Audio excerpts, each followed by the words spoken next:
आज हमारे पास बहुत ढेर सारी इंफॉर्मेशन का एक्सेस है, इतना जितना हम लोग सोच भी नहीं सकते।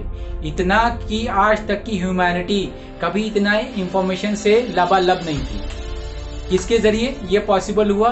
Through internet. इंटरनेट के ज़रिए हम किसी भी चीज़ों की इंफॉर्मेशन 2 मिनट में पा सकते हैं। चाहे वो आपको फेस टाइम करना हो अपने दोस्तों से, अपने फैमिली मेम्बर से या किसी और से, चाहे आपको किसी की लोकेशन जानना हो, चाहे आपको कैब बुक करना हो, each and everything, you name it and Google have it. मैं आज मेरी ये वीडियो बनाने का मकसद यही है, मुझे 10 मिनट दीजिए, मैं आपको समझा दूंगा किस तरीके से आप एक ट्रैप में फंस रहे हो, किस तरीके से हम लोगों को भेड़ बकरी की तरह चराया जा रहा है, किस तरीके हम लोग एक मॉब का हिस्सा हैं। हम लोग कोई भेड़ बकरी नहीं है, we are not cattles, we are not mob. हम लोग कोई प्रजा नहीं है जो किसी के चाबुक से हम लोग आगे बढ़े। Basically television, cinema, smartphone, social media, websites, each and everything जो भी इंटरनेट पे मौजूद है। इंटरनेट के बहुत सारे मेरिट हैं, बहुत सारे डिमेरिट भी हैं। जो डिमेरिट में आता है वो बेसिकली यही आ रहा है कि एक पर्टिकुलर ग्रुप, एक पर्टिकुलर पार जो हम लोगों की साइकोलॉजी को हाईजैक कर रहे हैं, हम लोगों को बेसिकली साइकोलॉजी को एक तरीके से तैयार कर रहे हैं। Through out all human history, आज तक कोई भी इंसान जब कोई सवाल करता है, चाहे वो सवाल अपने उसके धर्म के प्रति हो, चाहे समाज के प्रति हो, चाहे कानून के प्रति हो, चाहे किसी भी एथनिक ग्रुप के प्रति हो, जब कोई इंसान सवाल करता है, तो चाहे उसका सवाल कितना भी मजबूत क्यों ना हो, चाहे उसका तर्क कितना भी क्यों ना मजबूत हो, उसके तर्क को हमेशा झुठलाया गया, हमेशा उसको जो है नकारा गया और उसको उस चीज की सजा दी गई। इस तरीके से पहले के लोगों को कंट्रोल किया जाता था। पहले के राजा इस तरीके से प्रजा कंट्रोल करते थे। पहले के so called as king mob को कंट्रोल करते थे, जिस तरीके से हम लोग लिटरेचर में पढ़ते हैं। लेकिन आज के एरा में क्या हो रहा है?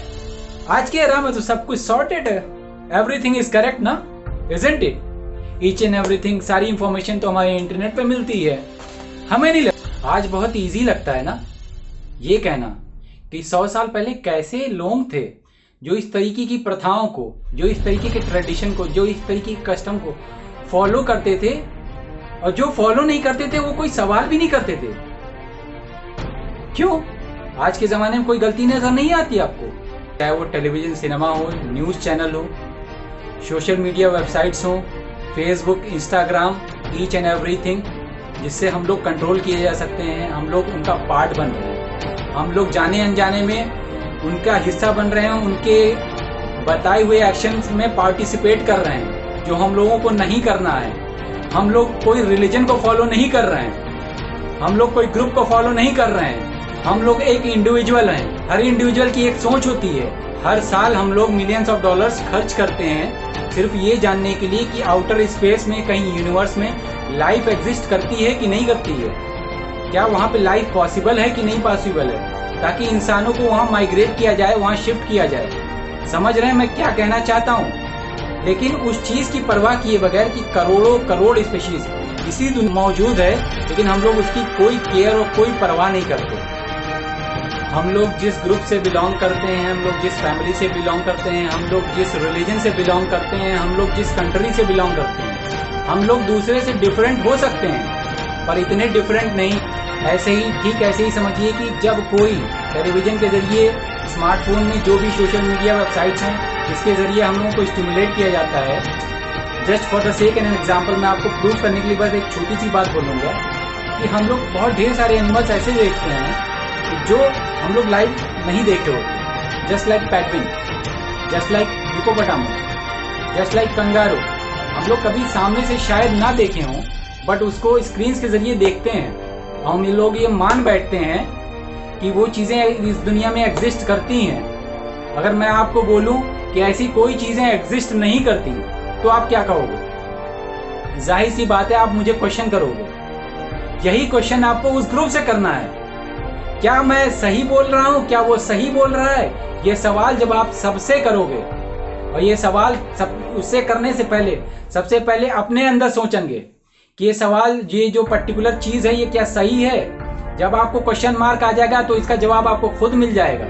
जैसे होता ये है कि जब कोई एक मेजॉरिटी होती है, तो मेजॉरिटी क्या होती है? जब उसको पावर मिल जाती है, तो जो माइनॉरिटी में होते हैं उनको सप्रेस्ड करती है। तो एक पावर में आने के बाद शील्ड के तरीके से अपने आप को समझते हैं कि मेरा कोई बिगाड़ नहीं सकता, जिसके जरिए ये लगता है कि सामने वाला दोबारा वार नहीं करेगा। दैट्स वाई हम लोग इसको मार सकते हैं, दैट्स वाई हम लोग इसको किल कर सकते हैं, दैट्स वाई हम लोग इसको हर्ट कर सकते हैं। हमें कौन हक दिया है कि मिलियंस ऑफ स्पीशीज इस दुनिया में ऐसी हैं जिसको हम मारे चले जा रहे हैं, हंटिंग किए जा रहे हैं, जिसका कोई रीजन नहीं है, जिसका कोई रीजन नहीं है। एक मिथ के जरिए स्पीशीज एक दिन दुनिया में खत्म हो जाएगी। हम लोग एनिमल्स नहीं है, we are humans, we have feelings. हम लोगों के अंदर फीलिंग्स है जो दूसरी स्पीशीज को अलग करती हैं। तो इस फीलिंग्स का, इस ब्रेन का हम लोग बहुत गलत इस्तेमाल कर रहे हैं। हम लोग आज के ज़माने में भी किसी हरिजन का पानी नहीं पिएंगे, झूठा। आज के ज़माने में भी औरतों को रोका जा रहा है मंदिरों में जाने के लिए। आज के ज़माने में भी एक ग्रुप दूसरे ग्रुप को मास किलिंग कर रहा है और ये मीडिया में ब्रॉडकास्ट हो रहा है, फिर वो चीज़ें खामोश हो जा रही हैं। आखिर ऐसा क्यों हो रहा है? बेसिकली हम लोगों का ब्रेन वो कंट्रोल किया जा रहा है, ये प्रूफ है। एनिमल्स खत्म हुए जा रहे हैं, सारी चीज़ें इस दुनिया की हम लोग बर्बाद कर रहे हैं और हम लोग आउटर स्पेस में एक लाइफ खोज रहे हैं। कितना अनएथिकल लगता है ना। बेसिकली आज से 100 साल पहले जिस तरीके की प्रथाएं थी, जिस तरीके के कस्टम थे, जिस तरीके के ट्रेडिशन थे, आज हम लोग उस चीज़ को अनफॉलो करते हैं। उसी सेम तरीके से आज के ज़माने में भी बहुत ढेर सारी प्रॉब्लम है जो हम लोग मान नहीं रहे, नज़रअंदाज कैसे कर रहे हैं।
आती है प्रॉफिट में, पैसे से हर चीज को वैल्यू दिया जाता है। अगर कोई चीज प्रॉफिटेबल नहीं है वो बेकार है। किसी चीज के अंदर कोई प्रॉफिट नहीं है उसको नकार दिया जाता है। ये बात सदियों से चली आ रही है। अपने स्मार्टफोन को, अपने हेडफोन को, जहां पे भी इस दुनिया में आप कहीं पे भी बैठे हो, ये वीडियो देख रहे हो, आप थोड़ी देर के लिए रुकिए, अपने दिमाग में सारी चीजें निकालिए और ये सोचिए आज से 100 साल पहले क्या होता था। क्या ऐसे ट्रेडिशन थे, क्या ऐसे कस्टम थे जो बहुत बेकार थे, जो बहुत ख़राब थे, जो आज के ज़माने में 21st सेंचुरी में एग्जिस्ट नहीं कर सकते हैं। एनी हाउ, सती प्रथा, छुआछूत, अपने आप को सुपीरियर समझना, दूसरे को इंफीरियर समझना। हम लोगों को सिर्फ 100 साल हुए हैं जब मर्दों को औरतों के बराबर समझा गया। हम लोगों को सिर्फ 100 साल हुए हैं कि अमेरिका में एक वुमेन वोट कर सकती है। हम लोगों को सिर्फ 100 साल हुए हैं जब अमेरिका में ब्लैक जो हैं वो स्लेव नहीं हुए। ब्लैक भी कंपैरेटिवली सारे लोगों के बराबर हैं। एक ऐसा इल्यूजन क्रिएट किया जाता है हमारे सबकॉन्शियस माइंड को कंट्रोल करने के लिए। हम चाह के भी उसमें डिफरेंशिएट नहीं कर पाते कि क्या चीज़ें सही हैं और क्या चीज़ें गलत हैं। हम वही देखते हैं जो वो दिखाना चाहते हैं। आपने शायद नोटिस नहीं किया, हमारे लोगों में भी एक एरर है। हम लोग लेकिन वही देखे जो हम लोग देखना चाहते हैं। जब हमारे पास लिमिटेड रिसोर्सेज हैं और मैं इस तरीके का इल्यूजन क्रिएट कर सकता हूँ, तो यू कांट बिलीव कि क्या पॉसिबल हो सकता है इस वर्ल्ड में सबकॉन्शियस माइंड को कंट्रोल करने के लिए।